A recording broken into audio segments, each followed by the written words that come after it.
Okey. Pernah seorang budak bertanya kepada saya, seorang budak pelajar dia tanya pada saya, "Kenapa tuan?" Dia kata, "Semakin tinggi kita naik, semakin sejuk. Sedangkan semakin dekat dengan matahari." Betul juga soalan dia tu kan. Kebat tu, kemahiran berfikir aras tinggi tu. Maksudnya kalau kita naik tinggi kan lagi dekat ke matahari, kenapa makin sejuk? Patut makin panas lah, dia tanya kan.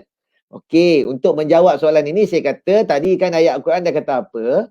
Semakin tinggi kita naik, nak tahu macam mana rupa dada sempit, maka naik ke atas. Maksudnya kenapa dada sempit? Udaranya kurang. Okey. Apa yang berlaku sebenarnya? Kita sedia maklum dalam sains kita belajar, udara ni dia bergerak. Zarah-zarah udara ni dia bergerak. Dan gerakan itu dipanggil gerakan Brown. Brownian motion ataupun gerakan Brown yang berbentuk zigzag ni. Zigzag. Dan dia akan pergerakan ini sendiri akan menyebabkan berlaku pelanggaran sesama zarah itu. Pelanggaran yang berlaku itu akan menghasilkan haba. Semakin kerap berlanggar, semakin banyak haba yang terhasil. Pemindahan haba berlaku. Lagi banyak berlanggar, lagi banyaklah haba. Macam kita sendirilah, kita bergerak, berlanggar dengan orang A, berlanggar dengan orang B. Lama-lama, mula-mula panas badan, lama-lama panas hati kan. Rasa nak bergaduh lah pula, betul kan. Maksudnya, tetapi semakin tinggi naik, semakin kurang, jadi kurang pelanggaran berlaku.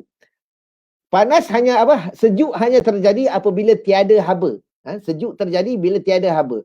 Jadi bila kurang berlaku pelanggaran, kurang haba, maka lawannya sejuk. Jadilah sejuk. Semakin tinggi naik, lagi kurang pelanggaran, lagi kurang haba yang dihasilkan, lagi sejuk. Sampai satu tahap, orang kata tak ada terus pelanggaran. Sejuk lagi kan. Kat situ yang berlaku.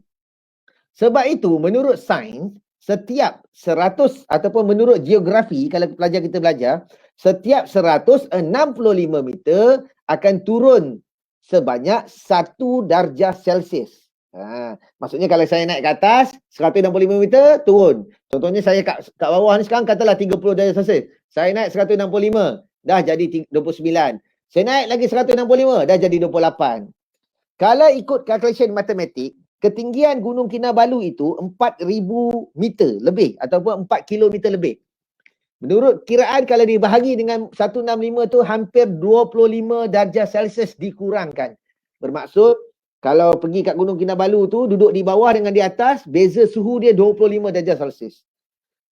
Tetapi suhu di bawah oleh kerana Gunung Kinabalu tu kan dekat dengan garisan khatulistiwa kan, maka suhu di bawah 30 tolak 25 jadilah 5. 5 darjah Celsius tu sangat sejuk tetapi tak cukup untuk ada ais. Sebab tu tak ada salji kan. Kalau Gunung Kinabalu tu duduk di Jepun, insya-Allah sebab suhu di bawah 20 tolak 25 jadi -5. Boleh ada salji kat atas tu. Kan. Jadi kalau nak juga Gunung Kinabalu tu ada salji, kita jack dia bagi tinggi lagi. Up dia tinggi lagi sampai 5,000 ke, insya-Allah adalah ais. Macam mana nak buat tu kan. Ataupun kita pindahkan ramai-ramai dia ke Jepun. InsyaAllah ada ais. Saya gurau dengan pelajar gitulah.